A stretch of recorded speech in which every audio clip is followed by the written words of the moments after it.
खैर खून खांसी खुशी, इश्क और मुस्क छुपाए नहीं छुपते।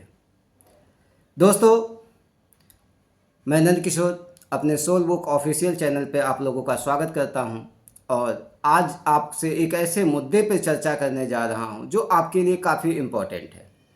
खासकर अगर आप कंपटीशन की तैयारी कर रहे हो और उसमें भी अगर यूपीएससी की और स्टेट पीसीएस की तैयारी कर रहे हो तो ये वीडियो आपके लिए बहुत ही इम्पोर्टेंट है।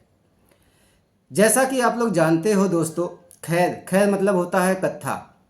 कोई व्यक्ति अगर कत्था खाता है तो आप पता कर जान जाओगे कि इस व्यक्ति ने कत्था खाया है। खून अगर आप कहीं पे भी देखोगे तो आपको पता चल जाएगा कि ये खून है या कोई और चीज़ है।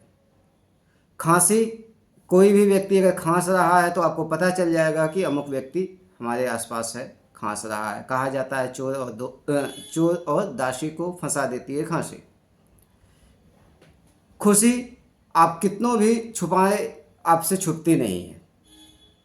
गम भी आपसे नहीं छुपता है।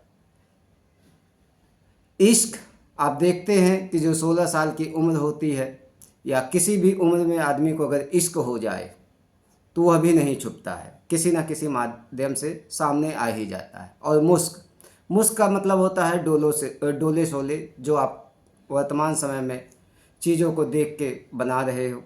चाहे वो सलमान खान की बॉडी को देख के बनाओ, चाहे संजय दत्त की, ऋतिक रोशन की, ये तमाम हीरो इस समय हैं, उनको आप जो है देख के बनाते हो। और एक तो गंदा नशा हो गया है पाउडर खा के बॉडी बनाने का, जिम जाने का, फालतू की तरह की चीज़ें का दिखाने का। गांव वाली वर्जिश तो अब कोई करना नहीं चाहता है, सीधा जाता है जिम में पाउडर खाता है और पाउडर खा के अपनी नसें ख़राब कर लेता है बॉडी बनाने के चक्कर में और जीवन बर्बाद कर लेता है।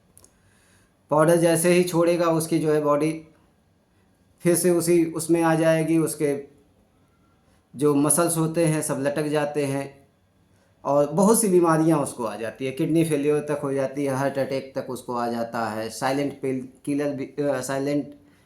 अटैक भी आता है, बहुत सी दिक्कतें आती है। खैर मैं उस पर नहीं जा रहा हूँ। ये वीडियो मेरा उन लोगों के लिए है जो यूपीएससी की तैयारी कर रहे हो, स्टेट पीसीएस की तैयारी कर रहे हो या किसी ऐसे कंपटीशन की तैयारी कर रहे हों जिसमें उनको दिक्कतों का सामना करना पड़ा, जिसमें भटकाव हो।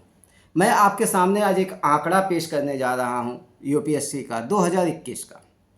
अब आप कहोगे कि हमें 2025 का एग्ज़ाम देना है तो हम 2021 के आंकड़े को क्यों देखें। आंकड़े देखना आपके लिए बहुत ज़रूरी है, पुराने पेपर्स देखना आप लोगों के लिए बहुत ज़रूरी है, क्योंकि जिस चीज़ की तैयारी आप कर रहे हो अगर उसके बारे में आप जानोगे नहीं तो आप तैयारी कर ही नहीं पाओगे। मेरे सामने 2021 का आंकड़ा है जो मैंने यूपीएससी की वेबसाइट से निकाला है। ये मेरा आंकड़ा है। इसमें अगर आप देखोगे कि यूपीएससी में 2021 में टोटल जो बच्चे थे, जितने बच्चों ने अप्लाई किया था वो 10,93,984 बच्चों ने अप्लाई किया था। ध्यान दीजिएगा, अप्लाई करने वाले बच्चे हैं, एग्ज़ाम देने वाले बच्चे नहीं हैं। इसे शुरुआत जब भी कोई मतलब कि यूपीएससी का जब वैकेंसी निकलती है तो वो 1,000 के समथिंग जो है वैकेंसी होती है। पहले तो जब हम लोग तैयारी करते थे 2007-8 के आसपास तो 250-300 इतनी वैकेंसियाँ निकलती थी। लेकिन आज जो है बहुत ज़्यादा वैकेंसी निकल रही है और वो बहुत ज़्यादा वैकेंसी 1,000 के आसपास है। 1,000 आप लोगों को कहेंगे कि ये बहुत ज़्यादा तो नहीं है, लेकिन आप ये देखो कि टॉप पोस्ट पे बैठ रहे हो तो टॉप पोस्ट पे बैठने के लिए इतनी वैकेंसी बहुत होती है। राजा हर कोई नहीं बनता है, राजा कुछ लोगों को ही बनाया जाता है। राजा सिंहासन पे एक होता है, एक क्षेत्र का, अपने फील्ड का। ठीक है, तो जितने ज़िले होंगे उसी हिसाब से वैकेंसी निकाली जाएगी, जितनी पोस्ट होगी उसी हिसाब से टॉप की पोस्ट निकाली जाती है। तो 1,000 के समथिंग जो है वैकेंसी निकलती है और उसमें आप देखिए कि 10,93,984 बच्चों ने 2021 में फॉर्म फिल किया था। ठीक है, उसमें से जो मेल कैंडिडेट थे यानी पुरुष जो थे वो 7,13,873 बच्चे थे, अप्लाई करने वाले बच्चे हैं। ठीक है, एग्ज़ाम देने वाले नहीं। और फीमेल इसमें से कैंडिडेट हैं 3,80,092 और ट्रांसजेंडर 19 है। इन लोगों ने अप्लाई किया, यानी टोटल अप्लाई करने वालों की संख्या है 10,93,984। फिर उसके बाद इन लोगों ने अप्लाई तो किया लेकिन सारे बच्चे एग्ज़ाम नहीं दे पाए। वो इसलिए नहीं दे पाए, फॉर्म तो कोई भी भर देता है लेकिन तैयारी हर किसी की नहीं होती है, और तैयारी जब आपकी होगी नहीं तो आपका कॉन्फिडेंस आएगा नहीं और आप एग्ज़ाम में बैठोगे नहीं। तो इसमें से एग्ज़ाम में बैठने वाले जो बच्चे हैं, इन 10,93,984 अप्लाई किए हुए बच्चों में से जो एग्ज़ाम में बैठने वाले बच्चे हैं वो 5,08,619 बच्चे बैठे। यानी सीधे सीधे आप आंकड़ा देख रहे हो कि 50% से भी कम बच्चे एग्ज़ाम में अपीयर हुए, एग्ज़ाम में बैठे। और उसमें से जो मेल कैंडिडेट थे वो 3,40,671 बच्चे मेल, और फीमेल हैं 1,67,944, और ट्रांजेक्शन है 4 ट्रांजेक्शन। इस तरह से आप देखेंगे कि टोटल कैंडिडेट जो अपीयर हुए हैं इस एग्ज़ाम में वो है 5,08,619, यानी 50% से कम बच्चे ही अपीयर हुए। और इसमें से जो क्वालिफाई करेंगे वो देखिए 5 लाख बच्चों में से जो 2021 का आंकड़ा है 9,214 बच्चों ने ही क्वालिफाई किया।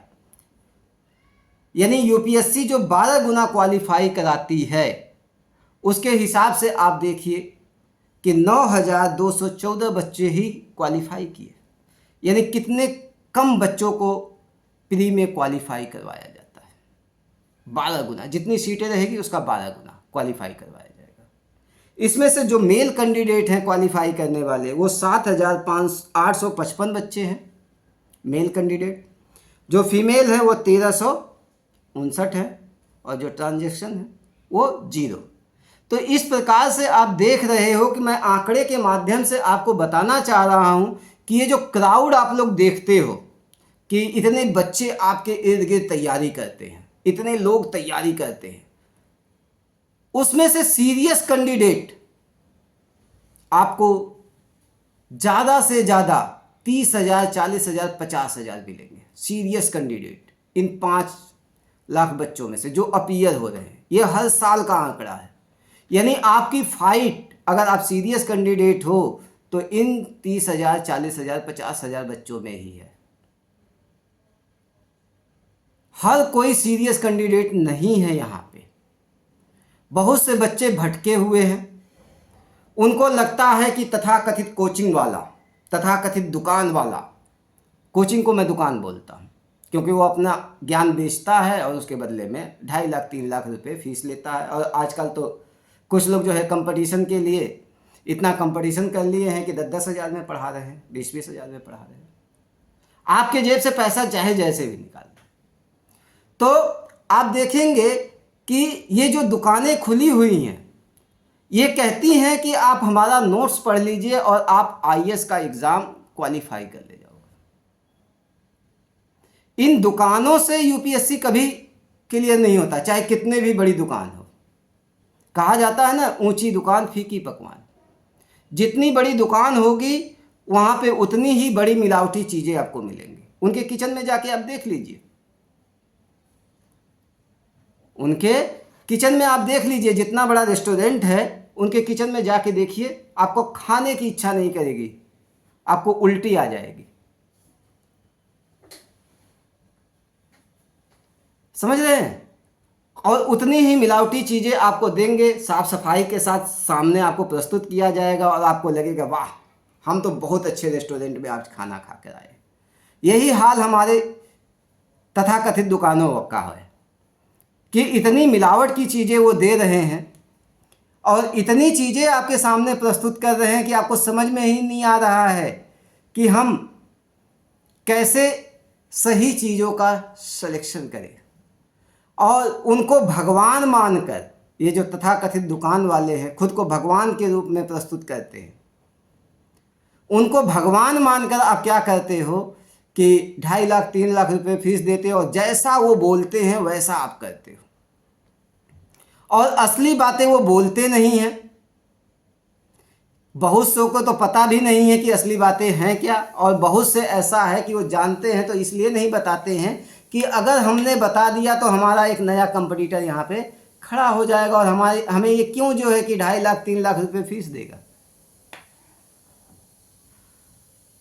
तो इन दुकानों से आपको बचना है और कंपटीशन की अगर अच्छे से तैयारी करना है तो आपको सॉलिड मटेरियल और यूपीएससी के पैटर्न को, पीसीएस के पैटर्न को आपको लेके चलना पड़ेगा।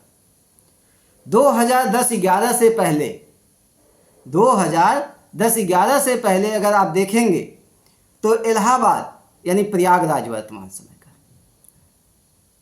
प्रयागराज के हॉस्टल को आप जाके देख लीजिए, शायद ही कोई ऐसा हॉस्टल हो जहां पर उस 250-300 सीटों में से 2-3 रिजल्ट ना आता हो। इतना तगड़ी तैयारी करते थे सब, और दिल्ली के बच्चे उनसे डरते थे। और डेलीगेसी में भी यही हाल था कि लगभग हर डेलीगेसी से 1-2 रिजल्ट होता ही था। 50% रिजल्ट अकेले और अकेले इलाहाबाद लेके जाता था। इतना खौफ था पूरे भारत में इलाहाबाद। लेकिन 2011 के बाद चीजें बदली और इन तथाकथित दुकानों ने पूरे बच्चों का भविष्य खराब कर दिया। लोग रील्स देखकर, उनकी किताबें देखकर अट्रैक्ट होकर उनके पास आने लगे और अपना जीवन उन्होंने एक अंधे कुएं में सौंप दिया। और ये जो अंधा कुआं था, इसमें एक बार कोई गिर जाता है तो 10 साल 15 साल उसको पता ही नहीं चलता है कि मैं इस कुएं में गिरा हूं और इससे मुझे निकलना भी है। उसको उसी में आनंद आने लगता है। तो वो जो आनंद आता है उससे आप निकल नहीं पाते हो और अपना जीवन बर्बाद करते हो। और कब आप 30 साल के हो जाओगे, कब आप 35 साल के हो जाओगे, कब 40 साल के हो जाओगे, आपको पता भी नहीं चलेगा। चाय की थपड़ी पे आप बैठना शुरू कर दोगे, फ्रस्ट्रेशन निकालना शुरू करोगे। अब मुखर्जी नगर नहीं रहा, अय्याशी का अड्डा हो गया है। यहाँ दारू, पार्टी, शराब, सिगरेट, गांजा ये सब चलता है। एक बच्चे का मिनिमम खर्च यहाँ पे 25 से 30 हज़ार 40 हज़ार रुपये है, अकेले एक सिंगल बच्चे का। इतने शायद जो है कि भारत का मजदूर 3-4 मजदूर अगर मिल के कमाए तो भी हो सकता है ना कमा पाए। इतना जो है कि एक बच्चे का यहाँ पे खर्च है। और वो बच्चा इसलिए खर्च कर पाता है क्योंकि उसके पिताजी या तो किसी अच्छे पोस्ट पे है या तो कोई अच्छे बिजनेसमैन है। अपनी कमाई तो है नहीं, पिताजी की कमाई है। आपको अगर यूपीएससी की तैयारी करना है, पीसीएस की तैयारी करना है और ग्रामीण पृष्ठभूमि को से हो आप, तो सही चीज़ें आप पकड़ो, तब आप सेलेक्ट हो पाओगे। और किसी की रील्स देखकर, किसी के एडवर्टाइजमेंट देखकर आप मत वहाँ जाओ। आपको अगर तैयारी करना है तो आपको सॉलिड किताबें पढ़नी पड़ेगी। यूपीएससी में अभी भी फाइनल रिजल्ट जो आता है वो 50% से ज़्यादा नहीं होता है। 50% अगर किसी ने नंबर गेन कर लिया तो टॉपर लिस्ट में आता है। तो अगर आप सॉलिड किताब पढ़ रहे हो, पहली चीज़, इन कोचिंगों का नोट्स नहीं पढ़ रहे हो, सहारा ले सकते हो। सहारा लेने में कोई दिक्कत नहीं है, सहारा आप ले सकते हो। इन कोचिंगों का, तथाकथित कोचिंगों का नोट्स नहीं पढ़ रहे हो तो आपको दिक्कतें कम होंगी। यूपीएससी और पीसीएस के पुराने पेपर सॉल्व कर रहे हो, आपको चीज़ें पता चलेंगी। द हिंदू जैसा न्यूज़पेपर अगर आप पढ़ रहे हो तो आपके लिए चीज़ें आसान हो जाएंगी। योजना कुरुक्षेत्र अगर आप पढ़ रहे हो तो चीज़ें आपके लिए आसान हो जाएंगी। इंडिया आप पढ़ रहे हो, चीज़ें आपके लिए आसान हो जाएगी। इको सर्वे आप पढ़ रहे हो, चीज़ें आपके लिए आसान हो जाएंगी। और सीसैट के लिए आप रेगुलर 6 से लेकर 10वीं तक की जो बुक्स है, खासकर मैथ की और रीजनिंग की, रीजनिंग तो इजी होती है, मैथ अगर जिसने कमांड कर लिया 6 से 10वीं तक की, सीसैट उसके हाथ में रहेगा। क्योंकि 40 क्वेश्चन लगभग सीसैट का मैथ और रीजनिंग से आता है। और जो बच्चा इस पर लगातार पुराने पेपर्स और इन चीज़ों पे प्रैक्टिस कर रहा है तो सीसैट उसके लिए आसान हो जाएगा। और जो सबसे इम्पॉर्टेंट चीज़ है इसमें वो ये है कि आपको एक अपना कोच बनाना होगा। कोच ऐसा जो आपको समय दे सके। और भीड़ में अगर आप घुस गए तो भटकाव होना ही है, और भटकाव आपका जीवन बर्बाद कर देगा। ये जो भटकाव है ये आपका जीवन बर्बाद कर देगा। तो भटकाव से अगर आप लोग बच गए तो यूपीएससी में, पीसीएस में सिलेक्शन लेना आसान है, क्योंकि आपका कंपटीशन मात्र और मात्र 30,000, 40,000, 50,000 बच्चों से है। आप एक अच्छा कोच बनाइए जिसके पास बहुत ज़्यादा बच्चे ना हो, जो आपको समय दे सके, जो आपको हकीकत में समय दे सके। वो केवल पैसे के लिए आपसे न जुड़े, अपनी दुकान में जो सामान है वो केवल बेचने के लिए आपसे न जुड़े, तब आपका सिलेक्शन आसान हो जाएगा। नहीं तो एक बार अगर इस फील्ड में आप भटके, एक बार इस फील्ड में अगर आप भटक गए तो जीवन भर भटकते रहोगे और गाली देते रहोगे, कुछ भी नहीं होगा। क्योंकि आपको होश आता है कम से कम 2 से 3 साल, 4 साल में, और जब तक होश आता है तब तक आप अपना पैसा, आप अपनी स्टेमिना, आप अपना सब कुछ गंवा चुके होते हो। तब दूसरों को देखकर आप क्या करते हो, उसी एक रास्ते पे चलते हो और वो रास्ता आपको बर्बाद कर देता है। आपको मेरी बातें हो सकता है मजाक लगे, क्योंकि सच बड़ा कड़वा होता है, और मेरे जैसे बहुत से जो दूध के जले हुए लोग हैं वो छाछ भी फूंक के पीते हैं। हम लोग चूँकि उसी व्यवस्था के हैं तो आपको सही चीज़ें बता रहे हैं। अगर आज आप संभल गए तो जीवन आपका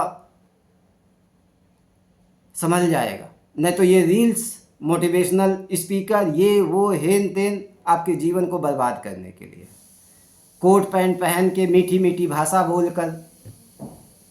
मीठी भाषा, गुरु आप देखोगे गुरु कभी मीठी भाषा नहीं बोलता है। गुरु आपको दंड भी देगा, मीठी भाषा भी बोलेगा, डांटेगा भी, समझाएगा भी। असली गुरु वो होता है, असली कोच वो होता है। और जो नकली गुरु हैं वो हमेशा मुस्कुराएंगे, वो हमेशा मुस्कुराएंगे, आपको केवल और केवल एक दिशा में जो है कि लेके जाएंगे, और वो दिशा होगी आपकी कल्पनाओं की दुनिया। आप उसी कल्पनाओं में जियोगे। वो आपको बताएंगे कि आपके जीवन में अय्यासी का कितना बड़ा महत्व है। वो आपको बताएंगे कि आपके जीवन में किसी लड़की का आना या किसी लड़के का आना कितना महत्वपूर्ण है। वो आपसे बताएंगे कि ऐसे करो, वैसे करो। आप अपना जीवन उनके हिसाब से ढाल लोगे, क्योंकि आप उनको अपना गुरु मानते हो। और भारत में अभी भी गुरु शिष्य परंपरा है। गुरु तो गुरु रहे नहीं, चेले भी अब चेले नहीं रहे। गिव एंड टेक का सारा खेल हो गया है, गिव एंड टेक का, लो और दो।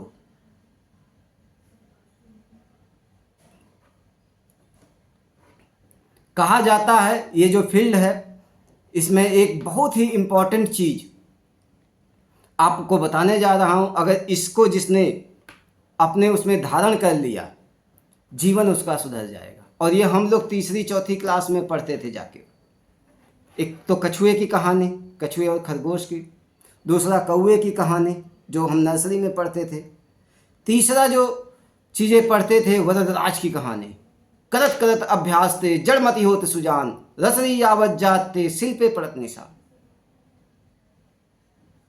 वरदराज जब अपनी क्लास में फेल हो जाता था, एक ही क्लास में 3-3 बार, 4-4 बार फेल हो जाता था, गुरु उसको बार बार समझाते थे, बेटा नहीं पढ़ पाएगा, नहीं पढ़ पाएगा। वो कहता था गुरु एक मौका, एक मौका, एक मौका।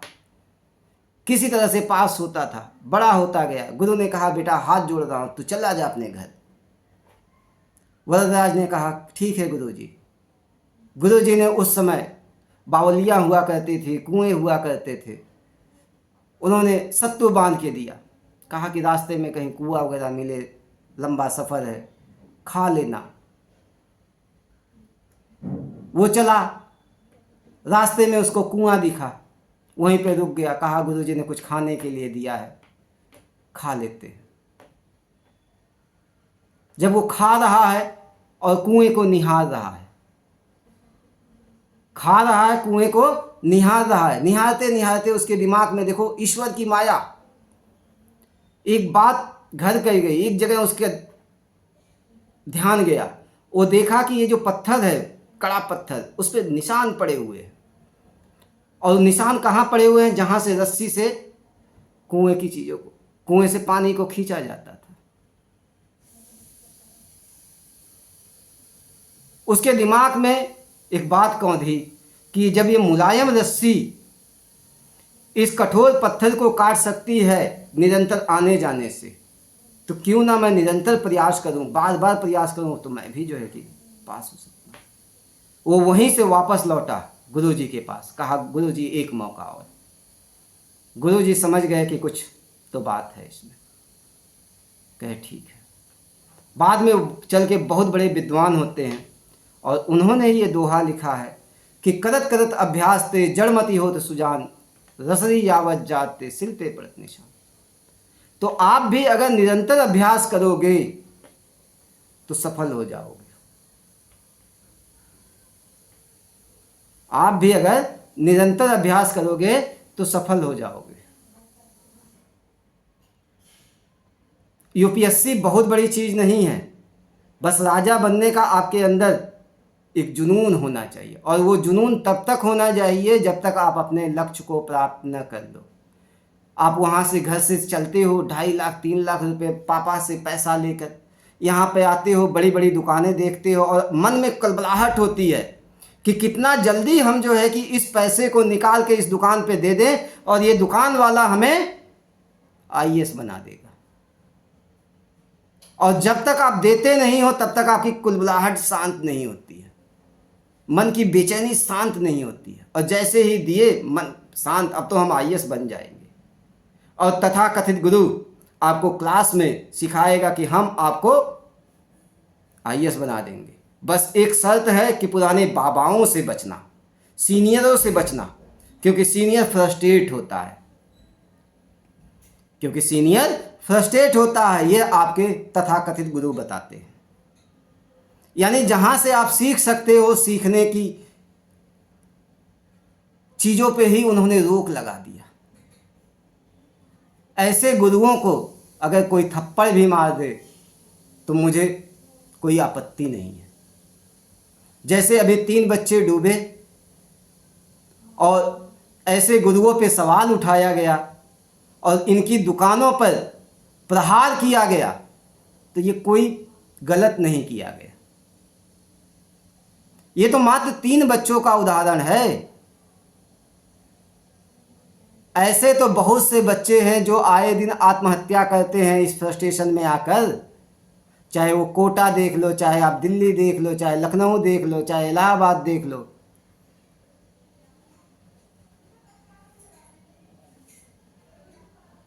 अगर राजा बनना है तो आपको आंख नाक कान सब खोल के रखना पड़ेगा, सब खोल कर रखना पड़ेगा, अपने दिमाग को खोल कर रखना पड़ेगा, अपने चारों तरफ देखना पड़ेगा, तब आप राजा बन पाओगे। राजा के अंदर हर तरह की क्वालिटी होती है। और सफल राजा बनना है तो कृष्ण जैसे चरित्र को पढ़िए, पुराने जो हमारे ऐतिहासिक चीज़ें हैं उनको पढ़िए, आप देखेंगे कैसे सफल राजा बन सकते हैं। एक एग्ज़ाम ही तो क्रैक करना है आपको। आज राजा बनने की कैटेगरी क्या है? एग्ज़ाम क्रैक करना पेपर पेन के माध्यम से। पहले राजा बनने की कैटेगरी क्या होती थी? आप उस विद्या में पारंगत हो, तीर चलाना आता हो, धनुष बाण आपको चलाना आता हो, तलवारबाजी करना आता हो, कई कलाओं में आप जो है पारंगत हो, आप राजा के लायक हो। वही चीज़ तो है आज की डेट में, बस उसको कलम और कॉपी के माध्यम से उतारना है। और वो क्या है? कुछ भी नहीं है। कुछ किताबें ही तो हैं जिसको पढ़ के आपको तैयार करना है। कुछ ही किताबें, हिस्ट्री की, पॉलिटी की, ज्योग्राफी की, इकोनॉमी की, साइंस की, करंट अफेयर्स, इन्वायरमेंट, इकोलॉजी, क्या है भाई? कुछ भी नहीं है। लेकिन तथाकथित दुकानों का नोट्स अगर आप लेके चलोगे तो नहीं होगा, बर्बाद हो जाओगे। हर महीने 15,000, 20,000, 30,000 रुपया खर्च करते रह जाओगे, कुछ भी नहीं होगा और 10 साल में फ्रस्ट्रेट होकर यहाँ से निकलोगे। अगर नई तैयारी करने वाले हो बच जाओ, पुराने तैयारी करने वाले हो तो अभी से संभल जाओ। और ये मत देखो कि धांधली हो रही है, ये हो रहा है, वो हो रहा है। तैयारी करो जम के, कितनों भी धांधली होगी आपका सिलेक्शन होगा, लेकिन तरीका आपको अपना अपनाना होगा। चलिए मिलता हूं मैं आप लोगों से नेक्स्ट वीडियो में। जय हिंद।